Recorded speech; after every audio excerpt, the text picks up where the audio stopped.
Welcome to One on One. I'm Greg Bassey, your host from the Salisbury Independent newspaper. It's a big day here at PAC 14. We have the person of the hour in town, the person who everyone's talking about, Caroline O'Hare. Welcome. Hi, thank you for having me. Now, you are the big newsmaker because you're going to be in charge of our National Folk Festival next September. Oh my golly, what have you signed up for?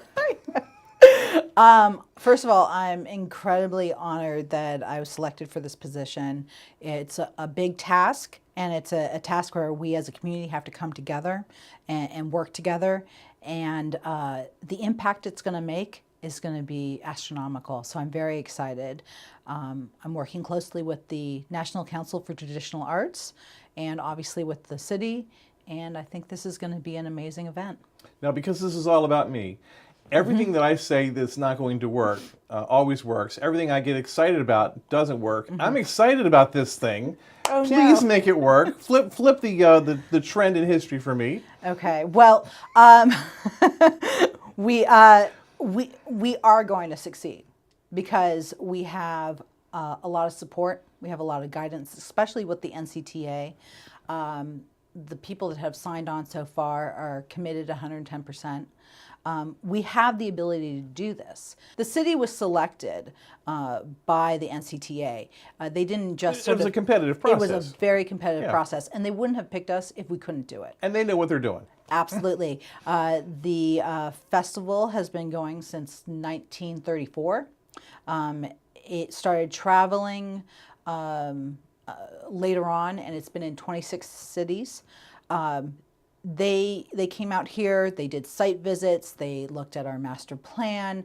Again, whenever there is that, like, how are we going to do this? How is it possible? They have faith in us, and that faith drives me because I know that we can do this. And I know that this is going to be something that my daughter and her children will look back and say, my mom did this, my city did this, and they did this for me. That's great. Now, you had a great quote in the paper. People don't really understand what this is. You said, it's not Woodstock, it's not Joni Mitchell. Yeah. What is it? That's a great question. When you hear folk festival, you think, I think of Joan Baez, who I think is amazing. I think of Joni Mitchell. I think of Peter, Paul, and Mary. Yeah, exactly. and they could have American traditional folk songs in there. This is really about the traditional arts. This is about living traditions in music, dance, art, in craftsmanship. So if you think about the different cultures that make up all Americans, it's not just music from the Appalachians, it's not just Cajun music, or it's not just rockabilly or things like that. It's all Americans. So it's Americans that were here in the beginning, Native Americans, those that came and founded our country, all the way to our newest visitors who make up this fabric of America. So when we were in Greensboro and watching the festival there, there was Egyptian celebration, because we have Egyptian Americans, and they have a tradition of dance and song. There were Appalachian clog dancers. They're fun. They were a lot of fun. Very They were fun. a young group of kids. There was Zydeco music. I love that. It was one of my favorite nights. It's the only thing that'll make me dance. Well, one of my favorite nights was a salsa band that came, and the crowd was electric. Everyone was, there were little kids dancing, older people, no one was sitting down. In fact, the police officers that were on the side of the stage, basically just there to make sure that no one goes backstage, they were dancing so much that the band called them up on stage. And these two men were very good, had two women dancing with them. The crowd lost it. They just thought it was amazing. It was just, It's a joyous event. It's an event that is interactive, that's playful, and it shares generations of art and music. So it's again, living traditions. So it's been in Greensboro for 3 years. It'll be here for 3 years. Yes, And it's going to be in downtown Salisbury. yes. How's that going to work? How is it going to work? Well, we want to focus on downtown because downtown has great bones and structure, and that's the heart of our city. And we want to show everyone how amazing this place can be. So they're centering it downtown. I mean, it's fun downtown. You can put it out in a field somewhere, but it's fun downtown. Exactly. And when we bring it downtown, we are also putting downtown on a national stage. We're having visitors come in, our local businesses, our restaurants, hotels. Everyone is coming to the town. If we go out to a field, maybe that impact isn't really there. So we want to show off our town. We'll have it for 3 years with the nationals, and then after that, we continue that legacy with our own local festival. I was reading about, I'm trying to think which town it was. I think it was Butte, Montana. Butte, Montana, they had the festival. No, I'm sorry, it was Lowell, Massachusetts. They had the festival in the 80s. And they had for 3 years. And then the 4th year was the Lowell Folk Festival. Right. And they thought that attendance will probably drop off. It increased by 20%. It has become a cultural destination every year. And they receive about 175,000 people each year. And I think they've been doing it for almost 30 years now. Well, and I was reading about that. Lowell was a town that had a lot of problems, and the Folk Festival cured it of a lot of the problems, really brought the community together in ways that had not come together before. Well, I think what the Folk Festival can do is shine a light on communities that have this great potential. And I think we have an amazing community here, and we want to show it off. We want people to know that, hey, when I come to Maryland, when I come to the Eastern Shore, I'm stopping at Salisbury, because Salisbury is a special place. And I'm hoping that the Folk Festival will bring more folks to the area so they can really get a chance to see how special it is. So do you like position stages all around downtown, and Yeah. everyone performs at the same time? There's about 7 stages. Okay. And it is all around. The performers perform multiple times over the 3 days. So you can try and see every single person. I tried in Greensboro. I was running all over the place. You start to get into a rhythm of how to catch acts. They're about 45 minutes, sometimes a little bit longer. But yeah, we'll have 7 stages.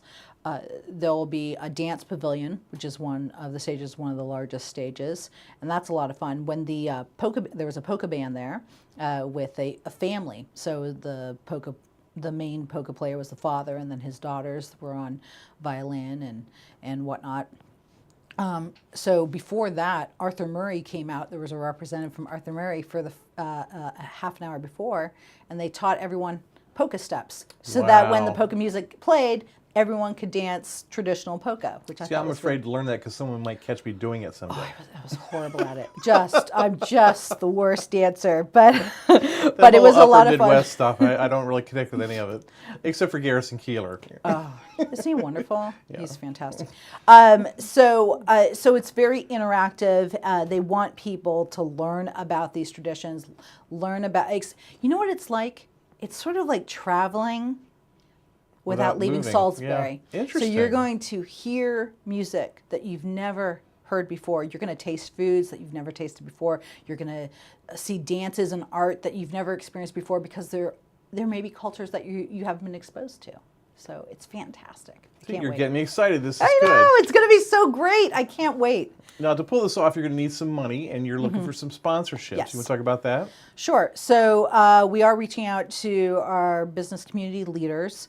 The economic impact that this festival has on our local economy is quite huge, and we want especially our local businesses to be upfront in front of all these audiences. Right, be first in line, right. Exactly. So we're reaching out to them first. There's different levels of support, and we've gotten a good amount of interest.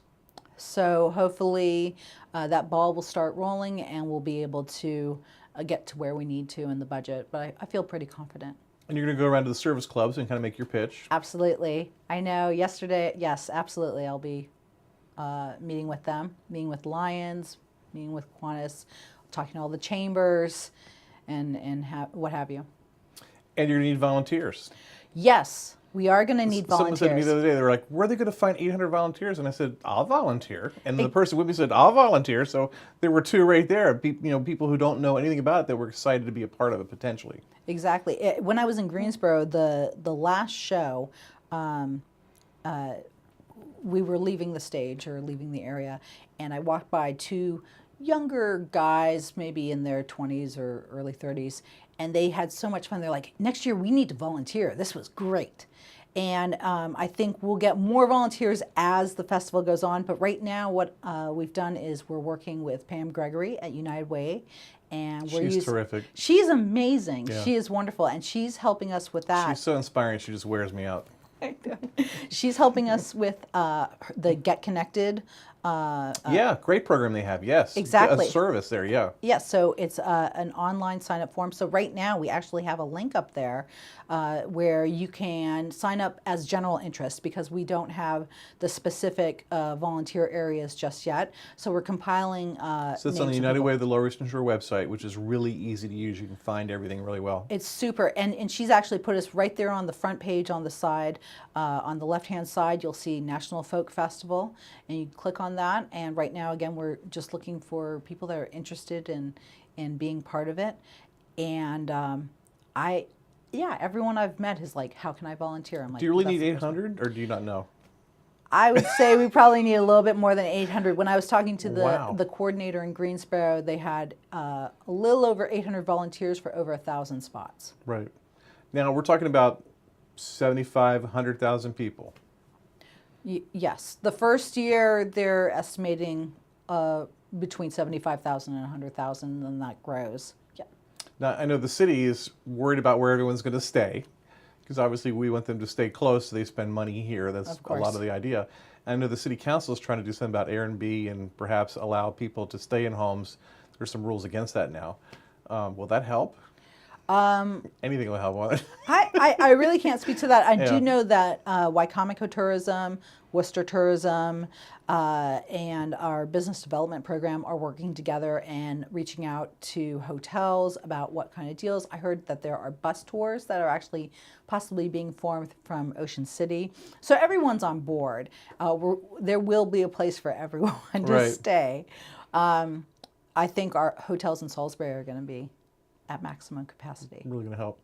Now, just one little criticism. Someone said to me that Salisbury is not a music town. And I said, well, what does that mean? And they said, it's an arts town. Third Friday's caught on. But some of the music things we've tried with the first Saturday, second Saturday, whatever it is, and like at the old firehouse, just like the music things don't catch on the same way. Is that true? Are there music towns, art towns? You know, if we aren't a music town, or if that person's perception is that we're not, this festival is going to change that. I think instead of thinking of it just as an art music festival, we need to think of it as an arts festival, a cultural festival, because some people are going to be more interested in the craftsmanship. Some people are going to be more interested in the discussions. And some people are going to be more interested in the music. There's going to be something for everyone. It's a sort of a movable feast. Right. I think that when you're exposed to something new, something will light. And for me, I didn't think that salsa was my thing. That's one of the highlights of the festival for me. I loved it. But I was exposed to it at that festival. I think giving people in our community the opportunity to experience different types of music and different types of dance, it's going to light something underneath them.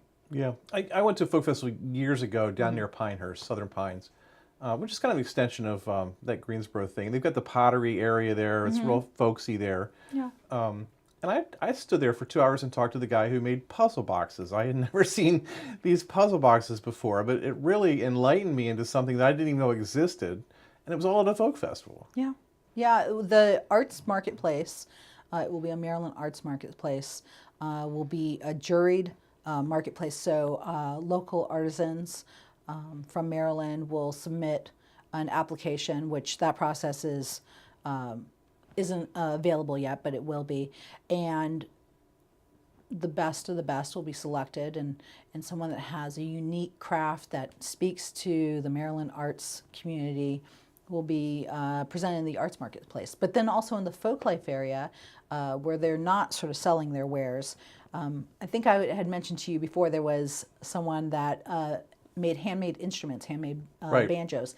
There were potters that show how they did their unique style of pottery. There was spoken word in the folklife area. There was the foods. And I know that we have a food way for the festival, but how specific, local treats, and why, for when I think of Maryland, I think of Smith Island cake. Right. And that would, just seeing that process of all those layers. And it's just, again, showing people what Maryland's about, showing them these amazing craftspeople and these artisans is what's going to make this a very special festival. Now, you have an interesting background. It's not like they just hired you off the street. Talk about your experience that has led you to where you are now with this. Sure. I have about 20 years production experience. My husband and I lived in New York, and while I was there, I worked for various production companies. One of the longest runs was with MTV Promos. So I was a production manager, a writer, a producer, doing small-scale shoots all the way to very large year-long campaigns. Was that back when MTV actually had music? Well, MTV, yeah, they have music in different areas, but it was around where programming was starting to come Right. into play, and then after that, I moved. I did freelancing, and then worked at Wendy Williams. I was the senior writer and producer for their promos, Right. and that was a lot of fun doing daily promos and campaigns. In front of a live A audience. lot of pressure. Yeah. It is, but it's a lot of fun. And then after that, I moved to Live with Kelly and Michael when Michael was still there, and I was the creative director for promos. And that was, again, it was A lot of pressure. but a lot of fun. They're a great group of folks. Yeah. My office was below the stage. I was in the basement. I could hear them up there. And then Hear them fighting? Hear 'em they did Kelly not Michael fight. fighting? They did not fight. They are incredibly hardworking, funny, Yeah. very funny people on. And you have to get up early.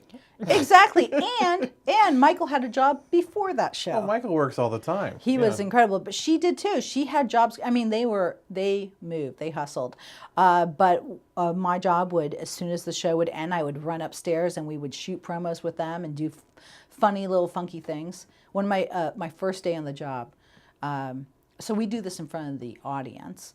My first day on the job, I don't really know them. They don't really know me. And we're going to promote that Jennifer Lopez is coming on the show. So I want to sort of insert them into a Jennifer Lopez music video. So I want them to dance like she dances. And they're like, how does she dance? I'm like, you know how she dances. Like, just do something like slow and sort of cool. And like, what's slow and cool? And there's hundreds of people watching me, and they're like, can you show us how to dance? So they were baiting you all Oh along. gosh, they were. I was like, I will show you how to dance. So that was it was a lot of fun. So they were really playful, hard workers, and a few months later, we moved here because my second day on the job, I found out that I was pregnant. And those are very long hours, and Yeah. my husband is from here, and he wanted to raise our daughter on the Eastern Shore. So Yeah. we moved. We all move away, but when you have kids, suddenly the Eastern Shore makes sense. Yep, and he wanted to be closer to his family, and it did make a lot more sense. We had a home down here. We had a vacation home, which became our primary home. So that's how I came down here. Now, there's some great young people in the city. Who's going to be working with you within the city, like on the city staff? Right now, we have a sort of a smaller group. We have Laura Soper, who's with Business Development. Right. Jamie Heater, Arts and Entertainment District. And they've changed things downtown. They really have. There's a it's- vibe downtown just because of those two people. They're incredible. I work in the office with them, and then I work with Allison Poulter, Right. and then obviously Mayor Day and Julia Glanz. And right now, we're just sort of building that team, building that support. And the city has a new website, and you've got a big button on there on the entrance page, so you can find out a lot about it just by going to the new City of Salisbury website. Yep, absolutely. That's pretty exciting. Now, there's people have been complaining about how many police are going to be needed and all this. Officers will be needed, but in the history with these festivals is nothing ever happens. Our first day, well, when we went down to Greensboro, we met with fire and police. We had our Chief Duncan was down there, as well as representatives and the chief from the fire department, and we want to know what their safety plan is, how they dealt with such a large crowd. We were sort of, this is a concern, Right. of course, and they gave us their plan and stuff, and they said the first year the festival came, we thought, what are we going to do? Oh my gosh, we're going to have so many people coming in. We've got, we've really got to suit up, this whole thing. And then the festival came and they went, oh, Right. yeah, no, it's not that kind of festival. Right. This is a family-friendly event. It's not Bike Week. It's not Bike Week. It's not Bike Week. It's family-friendly. And people there are there to experience different cultures, to have fun, to walk from stage to stage. There's no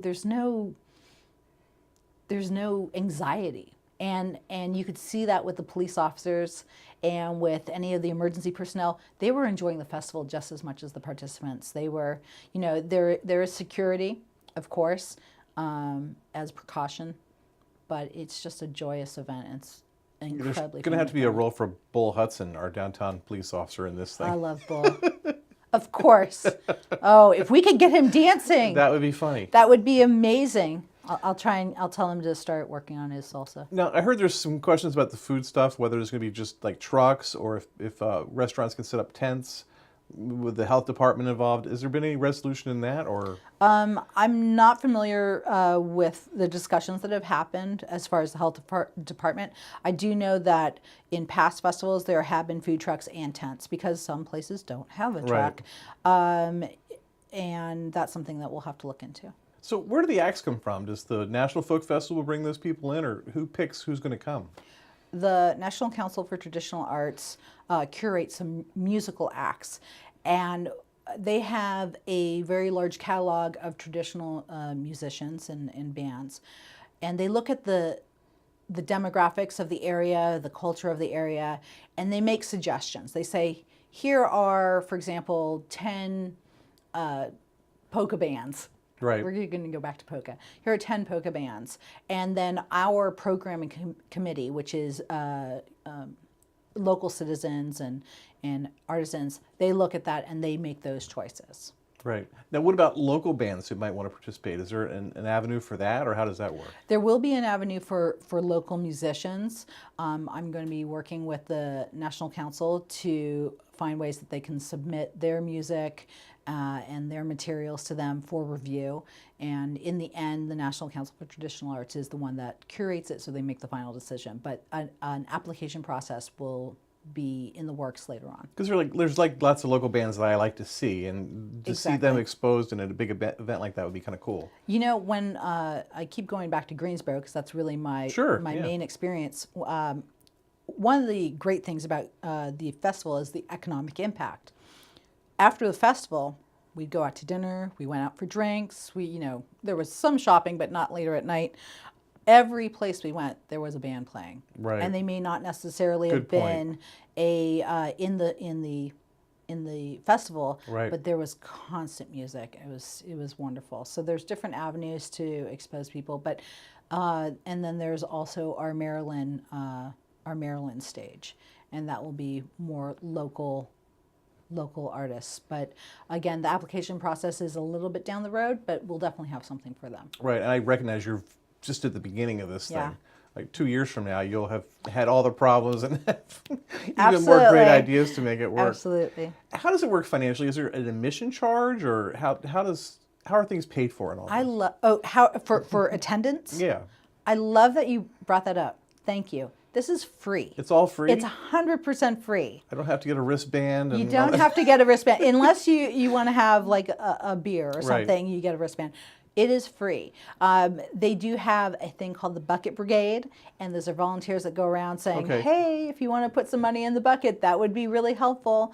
They make a suggestion of like put in $10 for each day you attend, but it is a free event. That means that it's accessible to anyone that wants it. So I love that it's free. This art and this music is so special that it would be sad if people weren't able to experience it just because of finances. So there'd be like vendor tables, or You mean, yeah, I mean, if I wanted to have a table for Salisbury Independent, could I get a table there, or how would that work? you I absolutely mean, I don't can. fit into folk, but I mean, you know, No, absolutely. Sponsors will have their tables. right? And Or tents, or tents. yeah. Usually it's like a 10 by 10 tent, Right. and table for them to promote their organization or their business, and that way people can also see what's available in the local community. The News and Record had a huge tent at Greensboro where they also did interviews with the artists and Right. posted that on their website. That's a good idea. It was pretty wonderful, and there was an audience that was always watching those discussions, and Right. it was really nice. Yeah, Greensboro News and Record is a good little paper.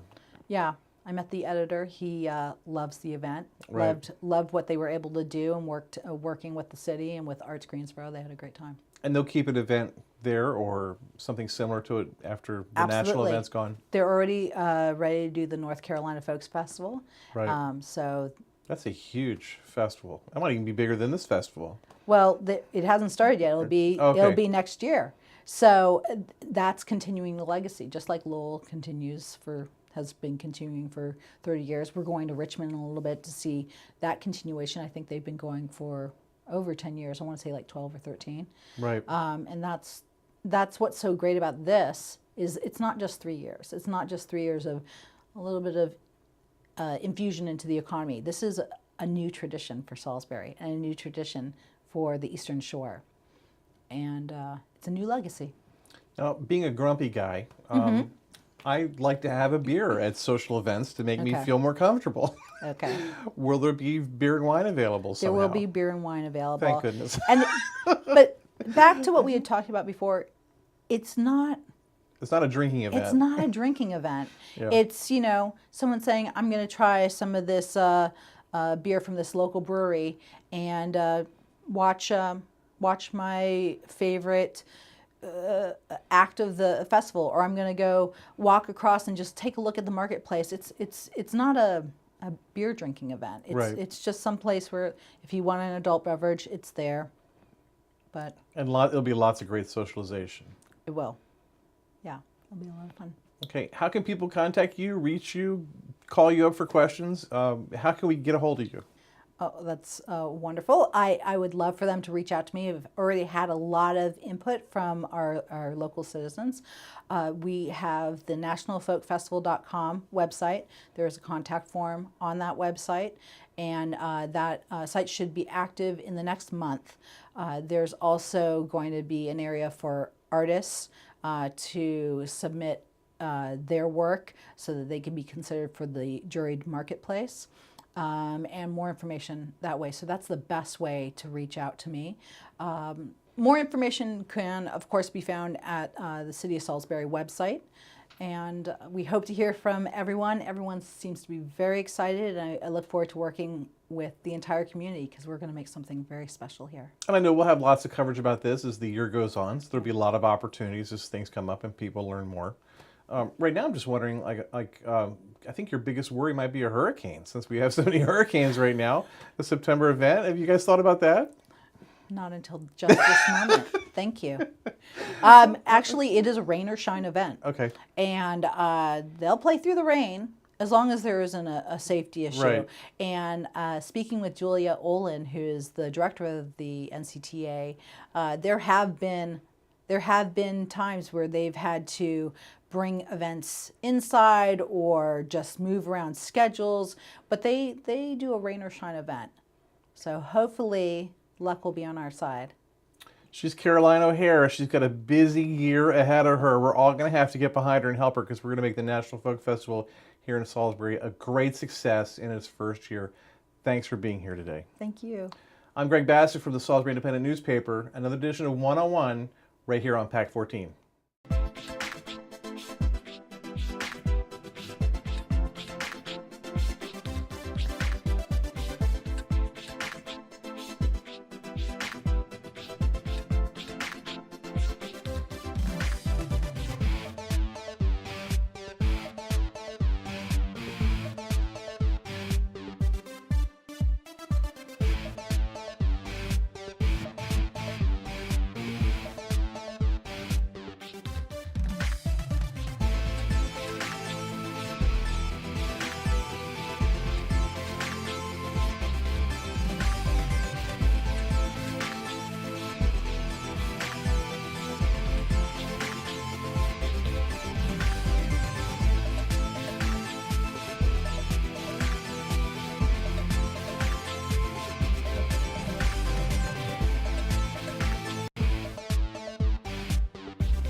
First Shore Federal is proud to support PAC 14 and One-on-One. We'd encourage every business to support PAC 14 and pick a program and support it, and let's make a difference.